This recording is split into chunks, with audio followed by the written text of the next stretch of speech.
দর্শক, সুইয়ের মধ্যে সুতো প্রবেশ করানো কিছুটা জটিল কাজ। আপনারা যেটা করবেন, একটা ব্রাশ নেবেন, তারপরে সুইটা নেবেন, ব্রাশের উপরে সুতো রেখে ওই সুইয়ের ফুটার উপর চাপ দিলে, একটা কাঠি দিয়ে টান দিলে কিন্তু চমৎকারভাবে সুইয়ের মধ্যে সুতা ঢুকে যাবে। তারপরে দেখুন, লকের মধ্যে যদি চাবি ভেঙে আটকে যায়, আপনারা একটা ব্রাশ নেবেন, ব্রাশের মাথাটা কেটে ফেলবেন, তারপরে আগুন দিয়ে মাথাটা একটু পোড়াবেন, পুড়িয়ে ওই ভাঙা অংশের উপর চাপ দিয়ে কিছুক্ষণ ধরে থাকলে আটকে যাবে ওই চাবির সাথে, এটা কিন্তু বের হয়ে আসছে।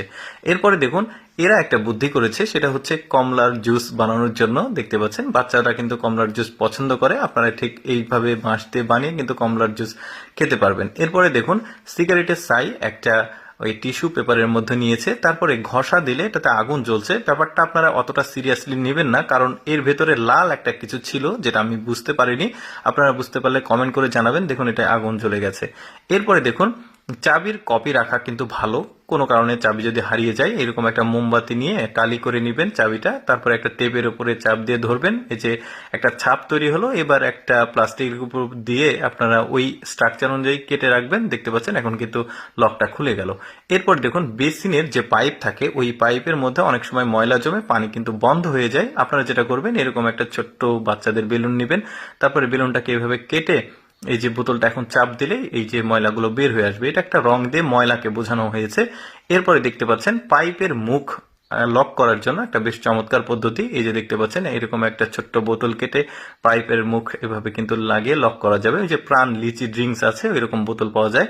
তো যাই হোক, টেপ কাটার জন্য কিন্তু একটু কঠিন হয়, তো এভাবে একটা ভাঁজ করে নিয়ে ভাঁজ করে নেবেন, তারপরে একটু জোরে করে টান দিলে কিন্তু টেপটা সুন্দরভাবে কেটে যাবে। এরপর দেখুন, মোবাইলের নিচে ওই যে সাউন্ড ক্যান্সেলেশন যে মাইকগুলো থাকে, এগুলোতে ময়লা জমে। তো আপনারা যেটা করবেন, একটা চুইংগাম নিয়ে চিবিয়ে ওইটার উপর চাপ দিয়ে ধরে থাকবেন। এখন ওই ফুটোর মধ্যে যে ময়লাগুলো থাকবে, এটা কিন্তু চমৎকারভাবে বের হয়ে আসবে। আরো কিছু টেকনিক দেখাবো, আপনারা পুরোপুরি ভিডিওটা দেখতে থাকুন। যেমন এইটা কিন্তু আবার ইলেকট্রিশিয়ান যারা আছে, কারেন্টের কাজ করে, তাদের জন্য দরকার হবে। ওই যে দরজার যে লকটা থাকে, ওইটা নিয়ে তারপরে ওই যে রেজারের যে ব্লেডটা থাকে, ওইটা এটার সঙ্গে লাগালে এটা সুন্দরভাবে তার কিন্তু এখন কাটা যাবে। যারা কারেন্টের কাজ করে তাদের কিন্তু এটা প্রয়োজন হবে। তারপরে দেখুন, চমৎকার একটা চেয়ার বানিয়েছে, কিছুই না, জাস্ট বাঁশকে মুয়ের মতো করে একটা সুন্দরভাবে স্ট্রাকচার করেছে। তারপরে দেখুন, বস্তা দিয়েছে, এখন কিন্তু এটাকে বসা যাবে। বেশ চমৎকার বুদ্ধি। এরপরে আপনার এরকম কোনো জিনিস যদি কোনো গর্তে পড়ে যায়, কোনো এমন চিপাতে পড়েছে যেখান থেকে আপনি তুলতে পারবেন না, তো এরকম একটা দড়ি বানিয়ে নেবেন, এক পাশে ফাঁস দিবেন আর এক পাশে গিট্টু দিবেন। এখন ওই ফাঁসের মধ্যে গিট্টুটা দিয়ে লকের সাথে লাগিয়ে টান দিলে কিন্তু উঠে আসবে জিনিসটা। পদ্ধতিটা কিন্তু চমৎকার।